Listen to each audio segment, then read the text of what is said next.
8-ші сынып 492-ші БЖБ тұқымқуалаушылық және өзгергіштік заңдылықтары.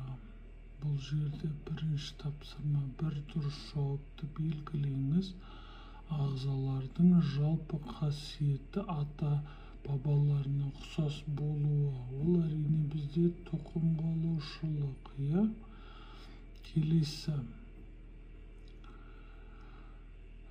тірі Б тапсырмасы: бірдің Б-сы тірі ағзалардың ата-анасынан айырмашылығы болатын ортақ қасиет. Ол әрине бізде өзгергіштік қасиеті болып келеді. Одан кейін В тапсырмасында тірі ағзалардың бірте-бірте жақсару процесі эволюция. Келесі екінші тапсырма: бұл жерде шындық жалған. Яғни бірінші бізде табиғи сұрыпталу, табиғатта өмір сүруге жақсы бейімделген организмдермен тіршілік ету процесі. Әрине шындық. Жүгері, какао, асқабақ және бұршақ сияқты мәдени өсімдіктердің шығу орталығы Америка болып табылады. Әрине шындық. Одан кейін таңдаудың негізгі әдісі табиғи сұрыптау болады және болып қала береді. Жоқ, жалған. Жануарларды қолға үйрететін орталықтар, сондай-ақ мәдени өсімдіктердің шығу орталықтары 7. Жалған, әрине. Келесі тапсырма: сызбаны қарастырыңыз, кестені толтырыңыз.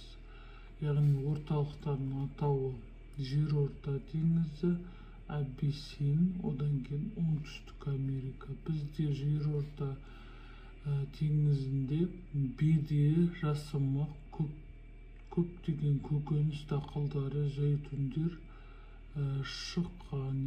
Абиссинда құмай, банан, ноқат, бидай, арпа. Оңтүстік Америкада картоп, ананас, шай, темекі, қант қызылшасы да болған. Одан кейін суретте қойдың қандай тұқымы белгіленген.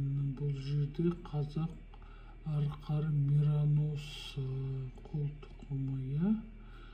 Бұл қой қол тұқымының қандай әдіспен өсірілді? Түраралық шағылыстыру, гибридизация деп айтамыз. Биязды, жүнді, жабайы саулықпен Тәңіртау тауларында тіршілік ететін арқармен шағылыстырылған. Келесі В тапсырмасы: қол тұқымға сапалық сипаттама бер дейді. Қаңқасы күшті, дене бітімі үйлесімді, тау жағдайында жақсы бейімделген, қошқарлардың салмағы 90-нан 115 килограммға дейін жетеді. Аналықтар 55-тен 65 килограммға дейін жетеді екен. Жүні ұзын, сапалы, құнарлығы 100 аналықтан 120 қозыға дейін жетеді. Болды.